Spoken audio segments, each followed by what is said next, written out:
Bonjour chers compatriotes du Congo. Je m'appelle Patrick Rosenberg. Mes chers compatriotes, nous sommes aujourd'hui samedi 19 novembre 2025. Mes chers compatriotes, ce qui se passe aujourd'hui au Congo-Brazzaville dépasse vraiment l'entendement. On assiste à une scène politique où des hommes censés incarner l'État se transforment en griots serviles, passant leur temps à chanter la gloire d'un individu plutôt que de servir la nation. Le cas d'Isidore Mvuba, de Colline Makosso et d'autres ministres du gouvernement de Sassou, ces cas sont révélateurs. Chaque apparition publique de ces hommes ressemble davantage à des liturgies païennes dédiées à Sassou Nguesso qu'à des discours d'hommes d'État. Le récent mot introductif d'Isidore Mvuba, le 28 novembre, que je viens de suivre, dépasse même le zèle d'un prêtre face à son Dieu. Triste spectacle pour un pays qui mérite des dirigeants dignes, lucides et patriotiques. Ce culte de personnalité indigne d'une république est alimenté par une cohorte de courtisans et flatteurs dont le seul programme politique consiste à louer Sassou Nguesso pour conserver leur poste, leurs privilèges. Asie Dominique de Marseille, ce journaliste dont les capacités intellectuelles sont déjà médiocres par nature. Un autre, griot servile, une figure emblématique de cette bassesse politique, Asie Dominique de Marseille, n'a pas hésité à se ridiculiser en dansant en public à Evo lors de l'arrivée de Sassou Nguesso. Une scène pathétique, symptôme d'une classe dirigeante réduite à des chorégraphies de loyauté au lieu d'agir pour le peuple. Asie Dominique de Marseille, ici en Europe, il n'y a pas de journaliste comme toi danser devant le président de la République. Tu as prouvé ta médiocrité. Voilà pourquoi tu ne seras jamais journaliste en Europe, seulement là-bas au Congo. La plupart des ministres, y compris le Premier ministre, ont accompagné le cortège présidentiel à pied, comme des simples sujets suivant leur monarque, leur chef, leur dieu. Ce n'était ni un geste d'humilité, ni un acte protocolaire, mais une démonstration de soumission totale à Sassou. Un aveu silencieux de leur médiocrité intellectuelle, de leur incompétence notoire et surtout de leur dépendance absolue au bon vouloir de leur Seigneur et Sauveur Sassou Nguesso.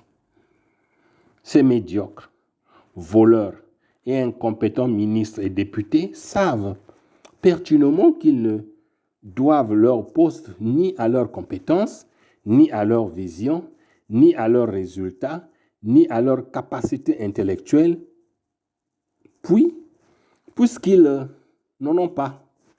Mais ils le doivent uniquement aux louanges, au culte de personnalité permanent qu'ils jouent devant Sassou Nguesso. Voilà ce que le PCT et son appareil ont produit. Des cadres voleurs, criminels, des médiocres diplômés sans intelligence, des incompétents fiers de l'être, une armée de griots politiques prêt à tout, à toutes les humiliations pour servir un fauteuil. Mes chers compatriotes, au Congo, on ne gouverne plus, on adore le dieu Sassou. On ne sert plus la République, on sert le Seigneur Sassou. On ne propose plus une vision, on récite des louanges au sauveur Sassou. Cette culte politique ou cette culture politique toxique des cadres congolais détruit l'intelligence collective, anéantit l'éthique publique et empêche toute renaissance nationale dans notre pays.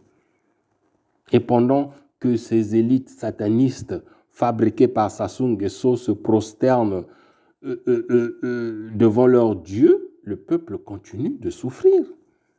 Le pays continue de s'enfoncer dans la misère et la dictature persiste, entretenue par ces diplômés des universités, ces griots servis, les courtisans sans honneur, incapables de se lever pour la nation, mais rapides à se coucher et à lécher les bottes de Sassou Nguesso pour les postes ministériels. Mes chers compatriotes, dans notre pays, le Congo, les prêtres, pasteurs et soi-disant hommes de Dieu qui ont vendu leur conscience à la corruption, aux loges occultes, aux puissances des ténèbres, portent une lourde responsabilité dans la confusion spirituelle qui ravage aujourd'hui les chrétiens congolais. En échange de leurs privilèges, d'argent ou de protection politique, ils ont renoncé à la vérité, trahi l'évangile et transformé les églises en plateforme de manipulation au service du régime oppresseur de Sassou Nguesso. Ces faux évêques et faux hommes de Dieu devenus serviteurs de la compromission utilisent la parole de Dieu comme un instrument de domination et de mendicité dans notre pays.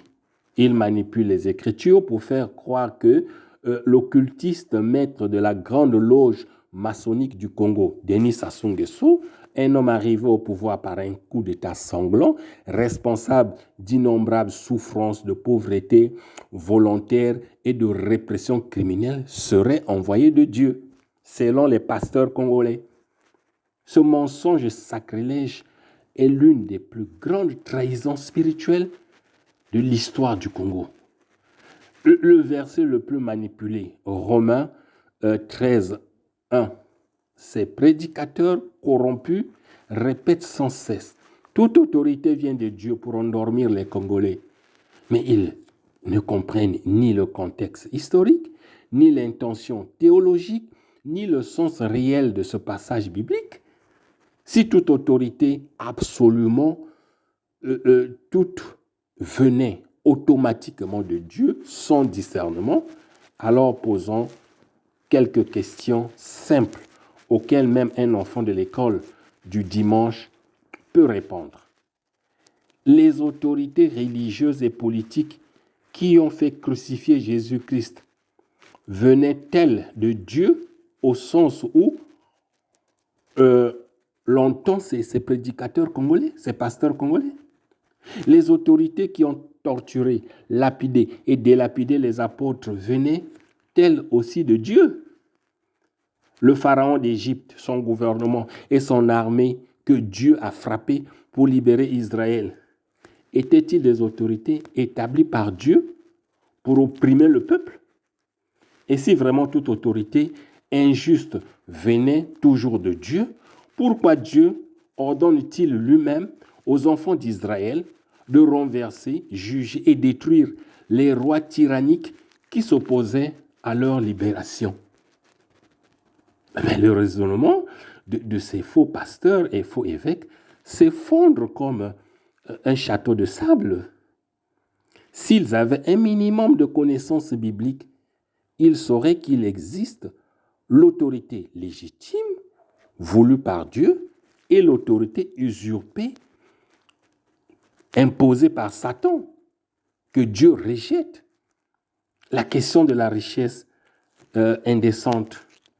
Il oublie également que La Bible déclare, l'or et l'argent sont à moi, sont à Dieu.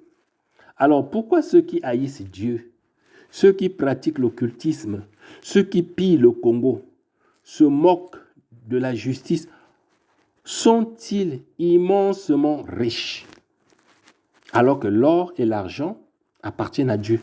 Pourquoi les chrétiens sont plus pauvres que les occultistes? Vous voyez là où vous tombez dans votre médiocrité spirituelle. Prêtre, évêque, pasteur de Baal du Congo-Brazzaville. Et pourquoi les croyants sincères vivent-ils dans la misère si l'or et l'argent appartenaient à Dieu? Mais parce que l'Écriture affirme aussi, mon peuple périt faute de connaissance. Et c'est précisément cette ignorance que certains prêtres et pasteurs corrompus entretiennent délibérément pour aveugler le peuple. Ils veulent que les chrétiens restent dans la confusion, dans la peur, dans la soumission, persuadés que toutes leurs souffrances viennent de Dieu, que toutes les autorités qui sont au Congo viennent de Dieu. Il faut les obéir. C'est un message spirituel, une stratégie politique entretenue par des faux évêques et faux pasteurs congolais, un système de manipulation religieuse financé par le régime sataniste de Sassou Nguesso. La vérité est simple. Le régime sataniste de Sassou Nguesso a besoin d'un peuple aveugle, idiot, inconscient, soumis et dépolitisé. Pour y parvenir, il finance des faux pasteurs, des prêtres compromis, des prophètes de pacotille et même des églises entières qui ne prêchent plus l'évangile, mais la résignation que toute autorité vient de Dieu pour faire taire les intellectuels congolais et des esprits éveillés. On récite constamment aux chrétiens congolais les mêmes versets. Toute autorité vient de Dieu. Un verset détourné, vidé de leur sens pour maintenir la population congolaise dans une ignorance et un aveuglement spirituel. Et on leur dit de ne pas parler de politique, de ne pas critiquer les autorités, alors que la Bible est remplie de prophètes qui ont affronté les rois injustes. On leur dit de souffrir en silence, alors que Jésus a libéré les opprimés. On dit aux Congolais que Sassou Nguesso a été voulu par Dieu, alors que la Bible condamne catégoriquement les tyrans sanguinaires comme Sassou Nguesso. Dieu n'est jamais du côté de l'oppression. Il le dit clairement sans trembler. Dieu ne cautionne jamais l'injustice. Dieu ne soutient jamais les régimes qui tuent leur peuple. Dieu ne bénit pas les gouvernements de mensonges, de sorcellerie, de misère et d'oppression. Ce ne sont pas les Écritures qui trompent les chrétiens congolais. Ce sont les prêtres, les pasteurs, des faux pasteurs qui manipulent des hommes qui ont transformé l'Église en marché spirituel, des hommes qui ont vendu leur parole au régime de Sassou Nguesso, des hommes qui préfèrent la sécurité matérielle à la vérité de l'Évangile. Le peuple chrétien du Congo doit se réveiller. Il doit apprendre à lire, comprendre la parole de Dieu par lui-même.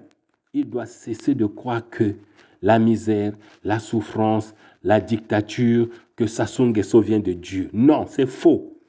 Dieu ne se contredit pas. Il est du côté du peuple, du côté des opprimés, du côté de la vérité. Sassou Nguesso, c'est le maître maçon de la loge maçonnique du Congo. C'est un occultiste, il ne vient pas de Dieu. C'est faux. Dieu n'envoie jamais quelqu'un qui tue plus de 4000 personnes pour arriver au pouvoir. Alors, vive le Congo, vive le peuple congolais, vive la diaspora congolaise. Je vous remercie et vous prie de partager cet audio. Au revoir à la semaine prochaine. Patrick Rosenberg, merci. Au revoir.